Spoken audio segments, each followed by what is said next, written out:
get ready with me to talk about how I got in a fist fight with my cheer coach. So I had known this coach for a while, and I'd been working with him for like 3 years.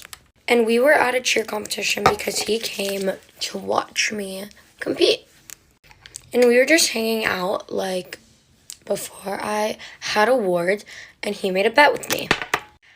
We were just talking about how I was a boxer and I really, really liked it, but had to quit because we moved. So his bet to me was if I make his nose bleed, he would give me $20.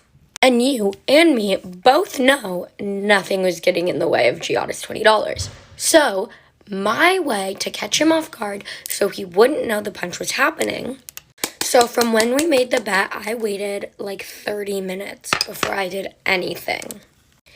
And shockingly, he completely forgot about the bet altogether. So it was literally perfect for me.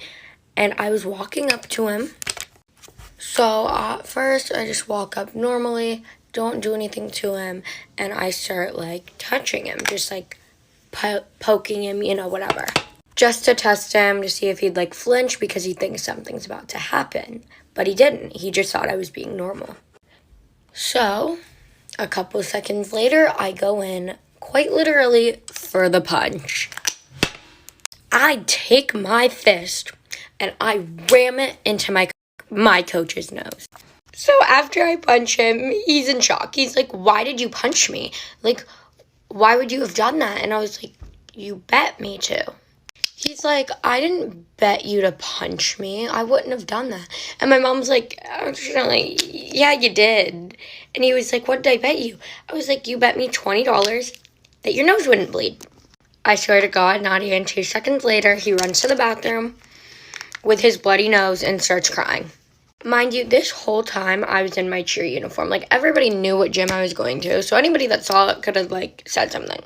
But my favorite was when he literally walked up to my 2 coaches and was like, "She punched me in the face," as a joke. And they literally look at him and go, "You probably deserved it. Why'd she punch you?" And he goes, "Because I bet her $20 to do it." They literally responded with, "I would have done it too." And he was like, "She was in her uniform." And they responded with, "I still would have done it too."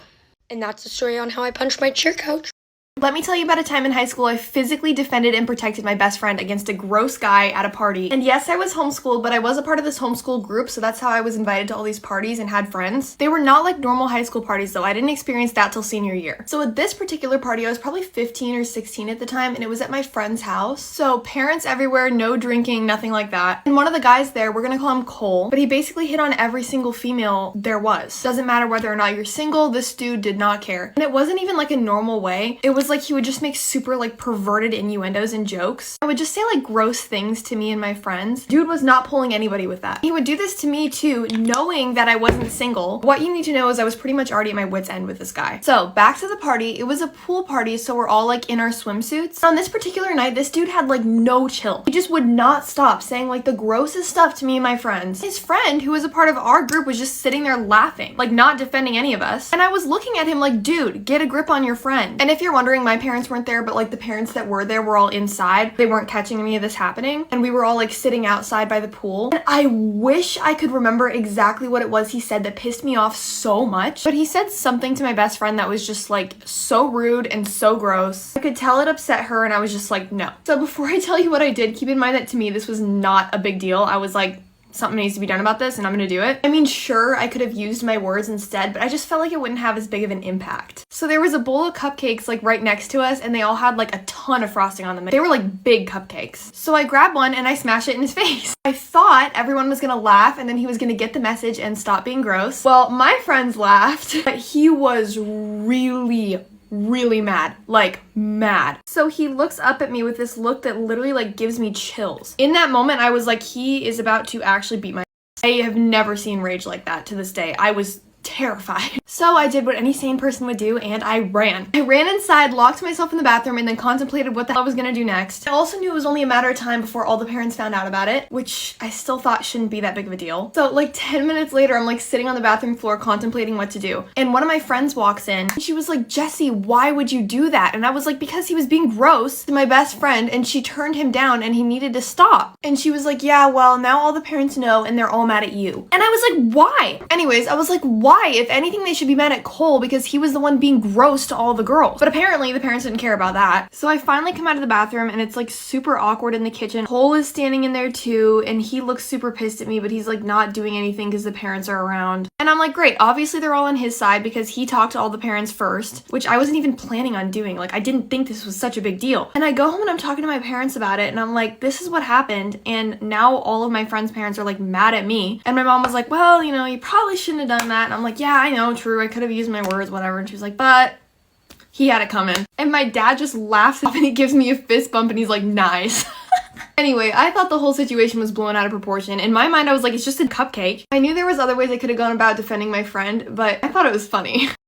Am I wrong for telling my sister grieving her dog is not the same as me grieving my husband? To make a long story short, I lost my husband only a month ago. It's hard. I'm still grieving and I miss him every day. I have to take medication for depression and anxiety to help me get through the day. Last week, my sister's dog was put down due to some health issues and she was very upset, which is understandable. She called me as soon as it happened and said I was the only sibling who would understand her pain. I didn't mind. Honestly, I just wanted to comfort her since her dog meant the world to her. She held a wake for him and our whole family attended. It was a nice service. But now she's comparing our losses, telling me she knows exactly what I'm going through, that she can relate to the pain of losing someone so close to you. She calls me asking if we could visit graves together. It was fine the first time, but it's constant. She goes 3 times a day. It's already difficult to go once a week for me, and she knows this. I feel like she's not even considering my own grief process. Anyway, I told her that grieving her dog is not the same as grieving my husband. She's upset and refuses to talk to me now. I get it. It was uncalled for, really, but my loss is new to me too, and I guess I just got frustrated with how different we're dealing with our losses. I don't know, I feel like she should understand where I'm coming from. A dog is not the same as a husband. A dog can't love you back like a husband can. A dog can't read to your children like a husband can. A dog can't make soup when you're ill like a husband can. It's really hard for me right now to discern when I'm being condescending or not. I don't know if it's a side effect of my medication or if the empathetic part of my brain has shut down, but I'm really getting tired of her comparing our pain when she lost her dog and I lost my world. At the very least, she still has her husband. I have 2 young children at home processing a loss unimaginable to most kids their age, and she's trying to whisk me away to graveyards to visit her dog. Story time about how I got banned on Roblox. So it was late at night and I decided to play Roblox. And when I was playing Roblox, I had this good idea to start trolling people. So I started to troll people and people were getting mad and they said that they were going to report me. And I said, go ahead, I don't care. And then they reported me and then I ended up getting banned for a day on Roblox.